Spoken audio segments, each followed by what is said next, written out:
full of outstanding and world-class vision and world-class this. I'm a real leadership geek, honestly. I've spent my whole career reading books and chatting to people. I just find the whole thing and the announcement, the way it's been announced, bizarre. If you could move away from a model where teachers are so intensely focused.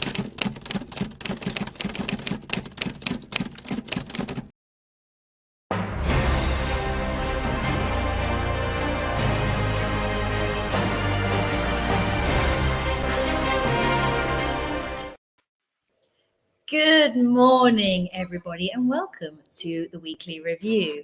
I hope you are all well. This week, I am joined by Hannah, Paul, and John. Good morning to you all. Morning. You're looking very fresh-faced and ready to go. We've got a lot to get through, as always. So let's get stuck in. Why not?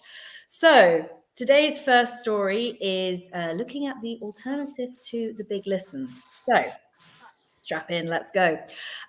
Former inspectors have launched an alternative consultation on Ofsted called the Alternative Big Listen. So we have the Big Listen, now we've got the Alternative Big Listen, to address concerns about the watchdog's Big Listen not asking crucial questions about the future of school inspection.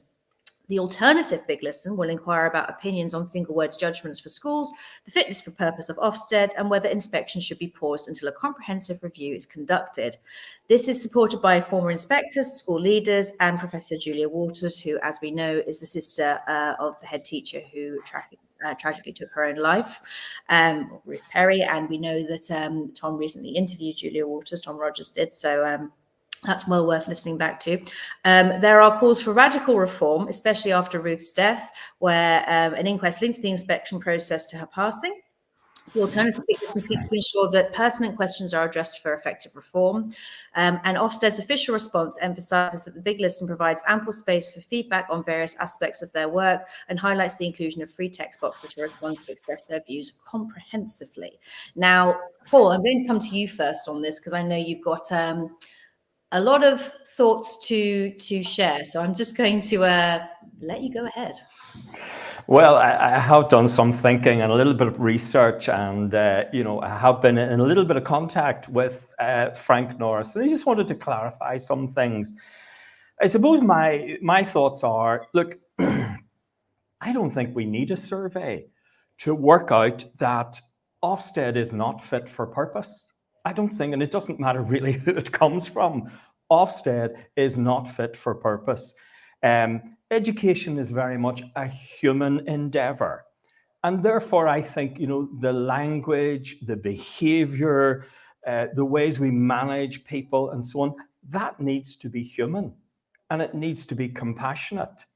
And that leads me to my second point.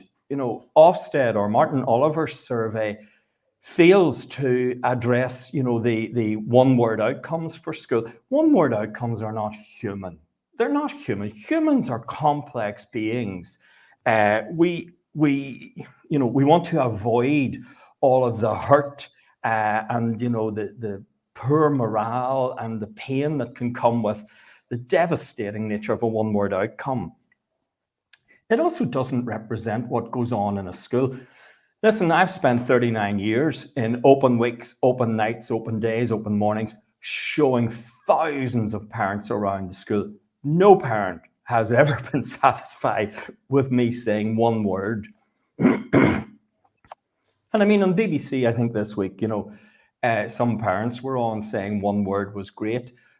But I think the teachers on the other said, well, what if we, in our end of year reports, just had one word for your child? How would you feel about that? And the final point that I think, the alternative Big Listen addresses is, should inspections be suspended? Well, the simple answer is yes, of course they should. They have to be suspended. A full and proper inquiry has to happen. And crucially, it has to be done by a set of people or a body that are impartial. They have no skin in the game, so that then, and possibly, preferably agreed by all parties involved. So look, it's very sad that we need any kind of Big Listen. It's very sad that we need an alternative, but I can see exactly why it has to happen. And Ofsted is not fit for purpose. One-word judgments are appalling. And I think all inspections need to be suspended until there's a conclusion. Very, very interesting indeed. Hannah, coming to you next on this. So we've had the big listen, and I think we discussed this on a number of shows as and when it was revealed that this was going to be happening. We've now got the alternative big listen. Do you think that we're going to get any further on the back of this than maybe we have already, or not? I mean, I think it's important that it's been done by ex-inspectors, so they're clearly saying that something's wrong as opposed to it just being more teachers. But I mean, Martin Oliver the other week said that teachers need to stop complaining, and otherwise we're not going to fill the retention gap. And it's like, but you're not listening to the teachers. Like, we filled in your survey and clearly said that you made your survey so it didn't like mention certain things that teachers are upset about. And I think that's the whole thing. That's the problem with the teaching profession at the moment, is that people are complaining because we don't feel heard and we don't feel listened to. We've got all of these kind of pressures put on us with these inspections, and it should be a positive experience the way you celebrate your school. It shouldn't be this negative experience that has such an effect on somebody's mental health that they might commit suicide. I mean, that needs to be taken seriously. Like you said, I listened to the interview with her sister, and it's just so brutally exhausting, kind of listening to it and knowing that all that pain and still nothing's really changing. There seems to be more of a momentum, but it seems to be that Ofsted wants to squish that momentum and make it stop happening rather than actually learn from their mistakes. Like the amount of head teachers that have come out and be like, look, I'm on antidepressants or I'm on anxiety medication because of the stress that Ofsted has caused me. And yet that isn't enough to make this change. So I do think this alternative listen is really important, but is that what will happen next? Is this just another thing, or can it actually have momentum and actually make change, because teachers are screaming for it? Absolutely, it's very clear that is the case. And John, coming to you, I know that you're you're looking in from a slightly different perspective here. And you can see that some of the questions that the alternative big listen are going to ask there on the screen. I mean, are there any of those there in particular that you want to address? I know Paul has already. Certainly, should Ofsted use the 1 and 2 word judgments? This has been a bone of contention for a long, long time now. And the sort of overall fit for purpose. What are your thoughts on this?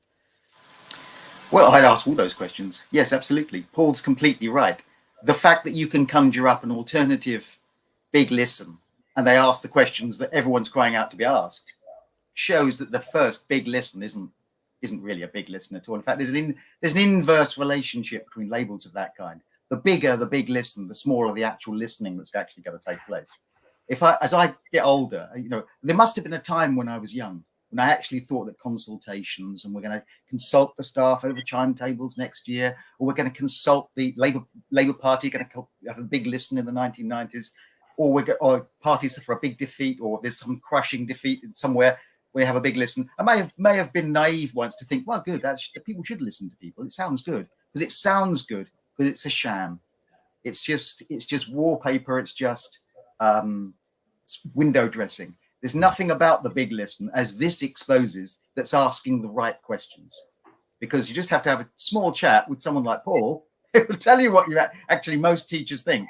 And they'd be completely right. So we've done that. Listen to what Paul just said. You don't need to ask thousands of teachers. The big listen will, as all big listens do, as all consultations generally do, confirm what you believe anyway, or they'll reverse legitimate the decisions you were going to make anyway. So in the future, you say, well, we listened, so there we are. So the big listen is largely a sham, and that's why there's an alternative one. Very interesting points from everybody there. And just so you are aware, and you can see it popping up there, that Frank Norris will be making an appearance on Education Tonight this Thursday, the 9th of May at 8 p.m. To discuss the alternative big listen. So do please tune in for that with Brent Poland at the helm and Adam Spence as well. It promises to be a very interesting and in-depth conversation. Right, moving on. We are going abroad to France next.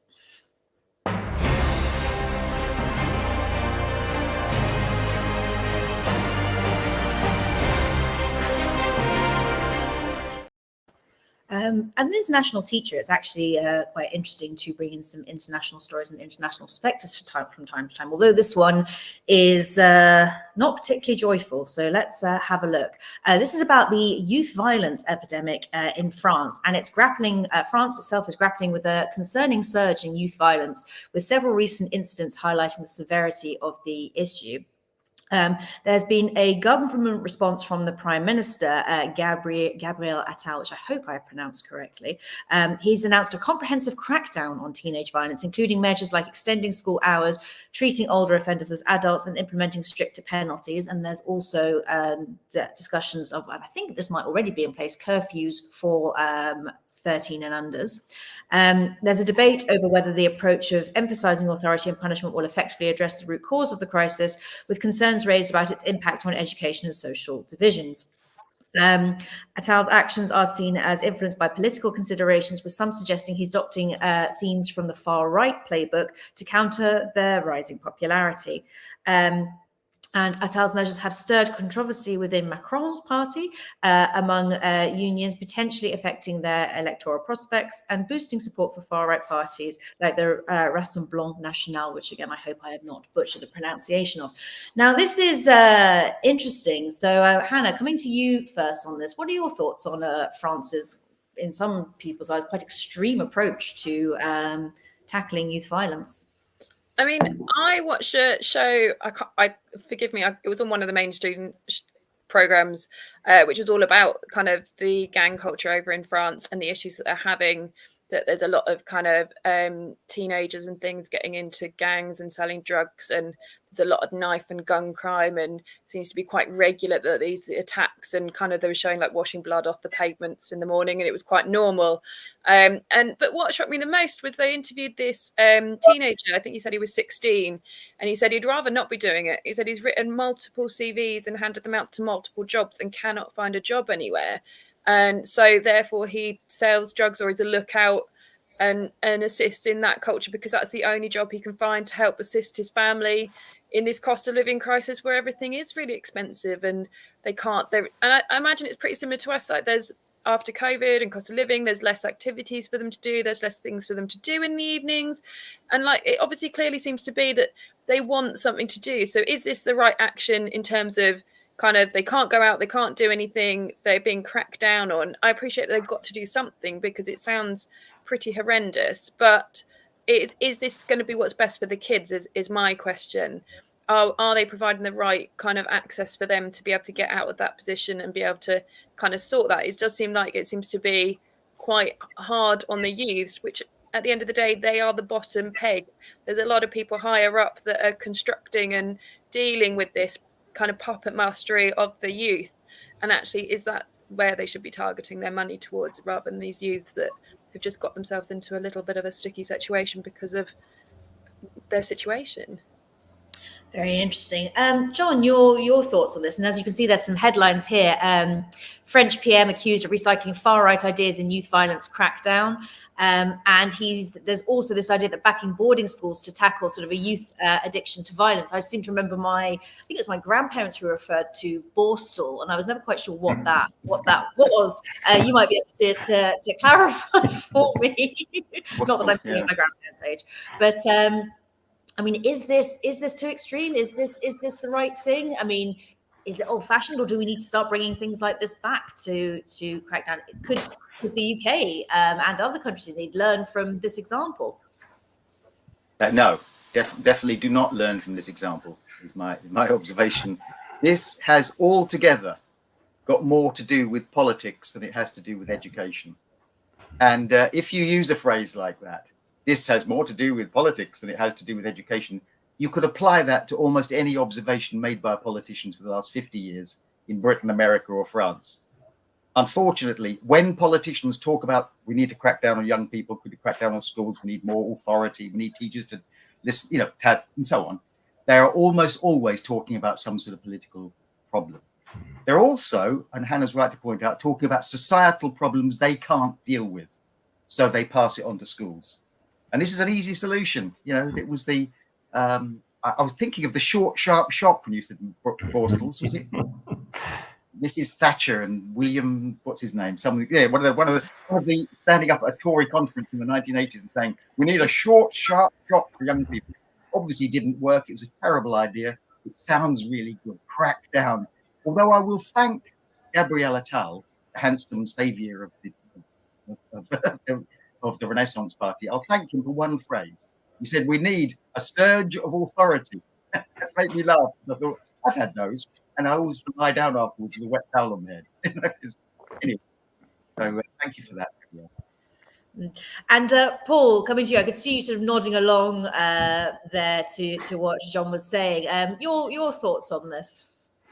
Well, I think first of all, I would like to, condemn all this violence, and people are dying here. I want to condemn it in its extremity and in the scale in which it's happening. I think John is absolutely spot on in so much he says. This is a political issue. Schools everywhere, I think, are microcosms of society. That's particularly true and particularly reflected in France at the minute. I'm a self-confessed Francophile. I'm going to France in a couple of weeks, actually hoping to meet the principal of a school in the suburbs in France. And perhaps, we'll talk about a few things, but the attempts to quell this, just in my mind, they're very typically French. It's that kind of, I'm probably going to get in a lot of trouble for this now, but it's that kind of abrupt, almost impersonal kind of, let's put a solution on this. So, there's maybe 6 major approaches. One I like is that he wants to involve parents, and there are contracts for behavior with parents. And I think that's fine, because very often in society and in schools, we forget parents are the primary educators. And, they are the ones who need to, instill some discipline in their children and so on. Interestingly, when I taught in France, from 85 to 87, when there were discipline issues like that, you could fill out forms and things. France is very bureaucratic, of course. But what would happen was, if the child was bold enough, they would do detentions. And if they got 3 detentions, the parent would lose child benefit. Now, that hit where it hurt. It hit them in the pocket. Now, I'm not sure that happens anymore, but it was effective. But look, sending children to boarding school.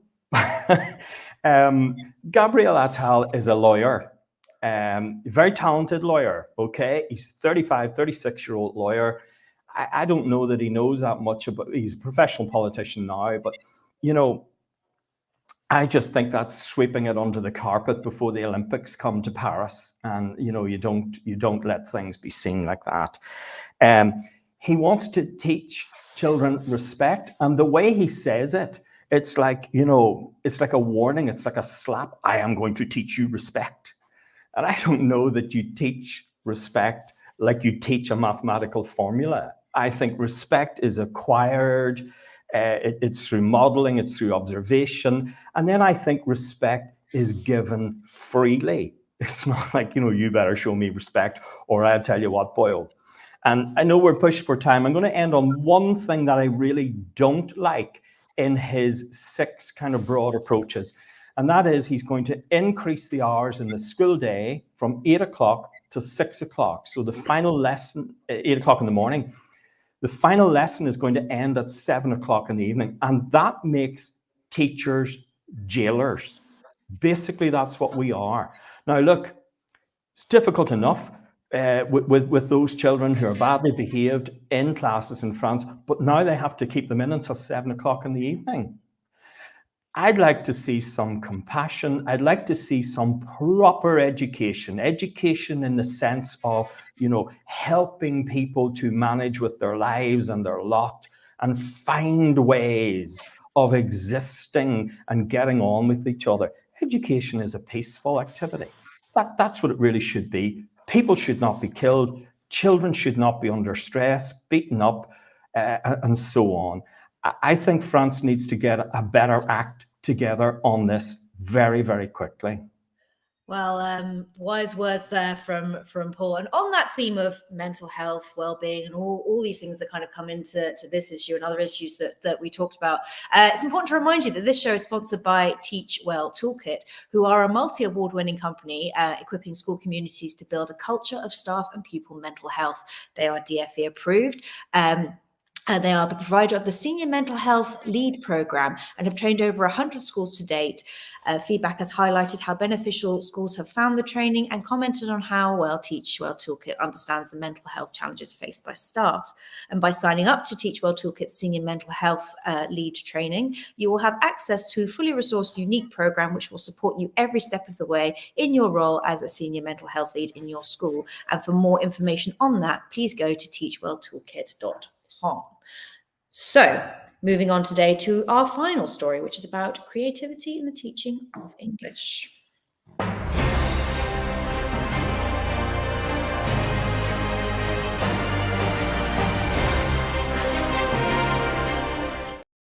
So this is an interesting one. There is a decline in students taking English at A-level, and there was a plea from the Guardian to make classrooms more creative again. But we need to drill down into this because that's quite a wide, sort of broad headline, if you like. But let's get into it a little bit. So fewer students are taking English A-level in England, and that's led to fewer pursuing English degrees and fewer literature graduates entering teaching careers. Changes to the curriculum, workforce shortages and recruitment challenges contribute to the decline in English education. And I know that we were discussing with Tom Hopkins spoke just before we came on air about this as well, and his feelings on that. Critics argue that the current curriculum overly emphasises vocabulary and punctuation, limiting room for imagination, interpretation, crucial for fostering a love of literature.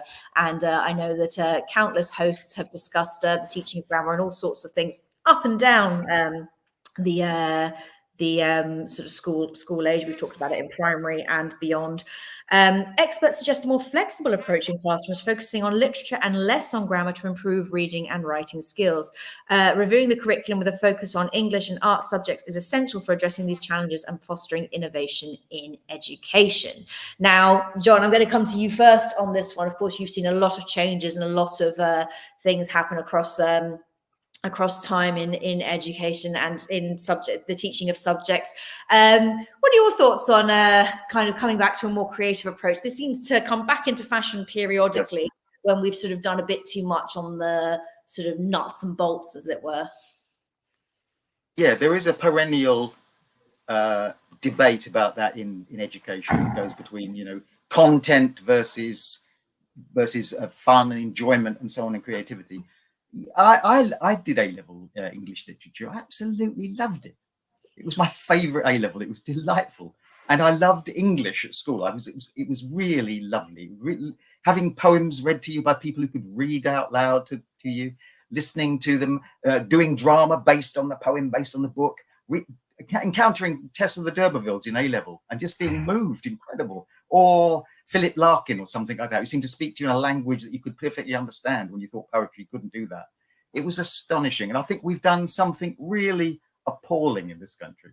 We've actually made a subject that is naturally enjoyable to teach and delightful to learn, not those things. We've actually managed to draw the fun and enjoyment out of English. And that must have taken it's taken a couple of decades to do that. And I know that is largely I'm talking about as school wears on, as you get towards GCSEs, and particularly the instrumental nature of GCSEs and the reverse engineering of the exams, so that now you teach towards the exams, you learn the processes of how to pass, how to hit the keywords, how to say the right things to pass the exam. There's no way to study poetry. It's that I refer anyone to that wonderful TED talk by Ken Robinson, who stands up there and he says, at 8 or 9 years old, kids like to dance, they like to sing, they like to draw. At 13 years old, you can't get them to dance, you can't get them to sing, you can't get them to draw, and you can't get them to like poetry. I can be the faces kids would pull when you'd say, right, will you get the poetry books out, and they pull their faces. Oh, what a terrible and tragic thing have we done to extract the joy out of English, which should be so easy to find. Most definitely. And Paul, I can see you fidgeting and itching to get in on this as someone who is a fan of language, linguistics, all of these things, and has made a career out of it. I'm very intrigued to know what you've got to say on this. Well, I loved my A-level English as well. I was taught by a very charismatic man. We did Return of the Native, absolutely fantastic. Loved it all, every minute of it. You see, to my mind, creativity is a human dimension. It's one of our multiple intelligences, and there's a natural inclination in people to be creative. Leave children alone for a while, and they will. They'll find ways of doing things. It's fantastic, and I do think we need to use it or lose it. And Einstein, what did he say about? He said, creativity is intelligence having fun. Wasn't that it? Are we not allowed to have fun anymore in education? And I know I'm saying that, but I sometimes think we're actually not allowed to. The second thing I think about it is, we need balance, and we need to educate people to be balanced human beings. So we need a broad and balanced curriculum. There has been an overemphasis on STEM and so on. It started a couple of decades ago. And look, that's going to happen. We need a kind of self-regulating system, not overbalanced towards STEM. We need the arts. The third point I would make is, cultural industries have grown twice as much, twice as fast as the general UK economy. It just makes fundamental sense to me that there is an economic future there as well. And I mean, look at television. Britain's Got Talent, this, that, and the other. People love their creativity. They love their entertainment. They absolutely. Why not bring it into the curriculum, make it attractive, and allow people to go on pathways towards, the English and literature and so on and so forth, I just worry. I really worry. We have an Ofsted that isn't working or fit for purpose at the minute. And now we have a curriculum that isn't working or fit for purpose. And I think this is an ongoing thing. You actually made me think of something. And I think this whole idea of play and creativity in the curriculum, we're stifling it younger and younger. And when I first did my PGCE, we met our tutor, and I have to shout out my tutor, Andy Blore, who is actually at Derby University now, I think in charge of IPGCE. So if you're out there, Andy, this is a credit story to you. The first thing he did with us was he took us all out of the lecture theatre, and we were like, what are we doing? Where are we going? There was only a small group of us, and he's like, right, we're going to go to the gardens in Canterbury where we were. And he's like, right, I want you to go and play. And we all looked at him like he was absolutely balmy, because we were like, what do you mean go and play? We're here to start our PGCs. He's like, yeah, and you're not going to get it. You're not going to get a thing that I'm going to tell you unless you can kind of get in touch with your inner child, essentially, and learn to play. And the idea that this is kind of taken out of us from a young age, and we forget how to do it. And I think it was John's reference to sort of at 13, the idea of kind of getting up and on a stage and, reciting a poem or doing something creative is almost abhorrent to us, because it's kind of the focus is so much on everything else. And so, very, very interesting. And I think that, as Paul has sort of alluded to, the running theme today has been that we need to bring a great deal of humanity and creativity back into our education. Otherwise, we're going to be a much sort of sadder society, it seems. And I think that that's definitely the take-home message for today. Just on that, just a couple of tweets that have waded in on this. GCSE language has as little joy as it's possible to have. Exams where speed and pressure combine to destroy hope, with AQA wanting A-level quality ideas in 10-minute bursts. We have to drill them on it or get hauled over the coals for data, and the kids are failed and doomed to resit. Yeah, that's a massive indictment on, sort of the where we are perhaps in education. There's a lot to learn from that. And who do we think a retreat from explicitly teaching reading and grammar will favour? This paper is the pits when it comes to edu opinions. Interesting. So that's kind of the alternative there as well. So There are lots of people who I think are still very much in favour of the sort of the grammar and the making sure that we write properly. And of course, there is a huge case for that. But there has to be a balance, and perhaps we're not there at the moment. Lots to think about there. Anyway, before we. Oh, I've also just realised I've not spoken to you, Hannah, on this. I've just seen Tom poke at me. There's always something, isn't there? Hannah, your thoughts on this? It's fine. Go for it. Say, please ask me. Well, I'm like, I'm dyslexic, so I really, really struggled and hated English at school. Like, I found it really difficult. But I recently got back into reading with my masters because I have to read for that. And my son sees me read, and he's 7, and he has a speech delay and really struggles because he cannot pronounce half the sounds in the words. But he really, really loves reading. It's like he loves coming and reading to me. He loves reading to grandma. He will literally, if any of the family's names are in a book, he will FaceTime them and read them the book. So there is that point, obviously, where it does kind of drop off, but I'm not sure when. But I overheard some staff in the staff room talking about which book they should teach next year in English. Should it be Animal Farm or something else? And I was like, I did Animal Farm at school, and I left school 20 years ago. How are we still teaching the same text to kids? And I found I was also we acted it out in drama, and I was one of the animals, and I'm still quite traumatized by that. But it's one of those, do we need to kind of make it more relevant, more exciting for the kids? Does there need to be a real mix? I get that we still need to teach the classics, but I feel like they don't connect with it as much because it is a lot older than their generation, and actually maybe it just needs to find that joy and find that mix that they can actually engage with and understand a bit more. There's a diversity missing as well. Sort of, I found, and you just made me think about sort of the things that I did, and only recently have certain books been removed from curriculums as well. Some of them are still going strong, but yes, definitely a case of. Go on, John. I'll add one sentence on this. Taylor Swift, Taylor Swift. If you don't give kids the poetry that they can enjoy, they'll find it themselves. And Taylor Swift's providing that for them. As one of my recent guests suggested, her work is poetry and it speaks to them. And I think that's I'm going to be looking out for unpacking Taylor Swift's lyrics with John Gibbs. I think that there's maybe there's a show in that for you, John. And speaking of shows, let's talk about our shows of the week.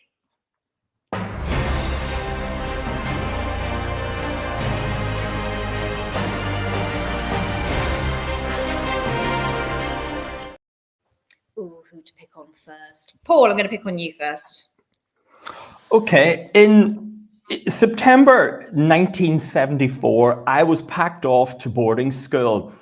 And in my suitcase, I smuggled a little transistor radio. Nobody probably knows what a transistor radio is now. And a little kind of white single earphone, And you used to hide it under your pillow because it would have been confiscated if you'd been found. And you would listen to things like Radio Luxembourg and all those kind of pirate stations that were all illegal. Great fun, great fun.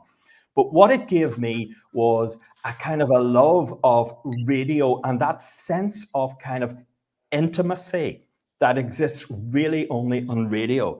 So when I listened to Michelle Hines' show the other day, and her show was about grammar, are the rules of grammar, are they meant to be broken? And to me, I was transported back because Michelle's in Dubai. And as she introduced her show, this funny siren rang. And she explained it was a weather warning, in case there was another kind of thunderstorm of rain. So immediately I'm right with her. And her guest was in Jamaica. So immediately I'm transported, I'm all over the globe. And then we really got into, the meat of the program. And, they talked about a lot of, grammar serves as a foundation for good communication. Absolutely. I loved a line as well. I wrote this one down very carefully. What's in the mind of the sender must be in the mind of the receiver. And I loved that. I thought that was really, really, really important. So much gets lost on that.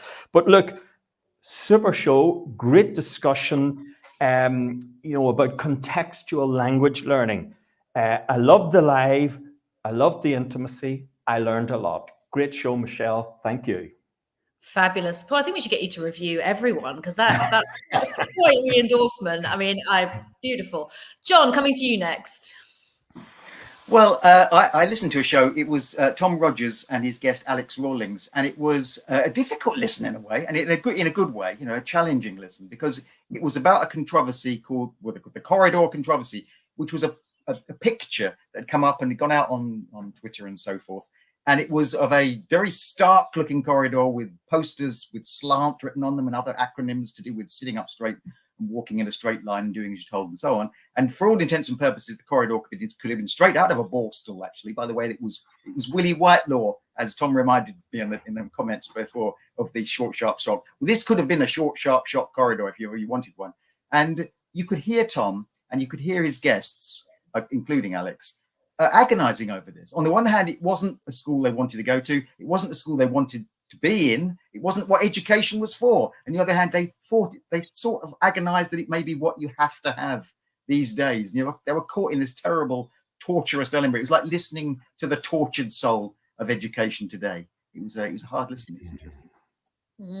And Hannah, coming to you, and I promise not to forget you this time. I almost forgot to unmute myself then.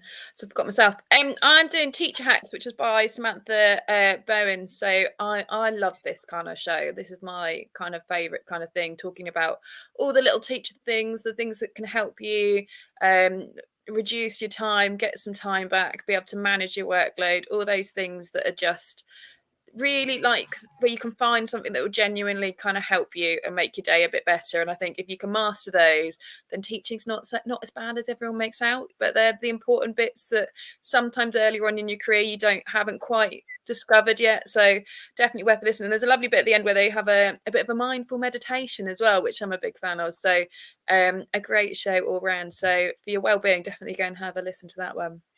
Fabulous. And finally from me was your show this week, Hannah, with I just want to get his name right, which is why I'm looking at my phone, Stephen Clifford Franklin from Resource Rangers. And this was all about delivering quality first aid in schools.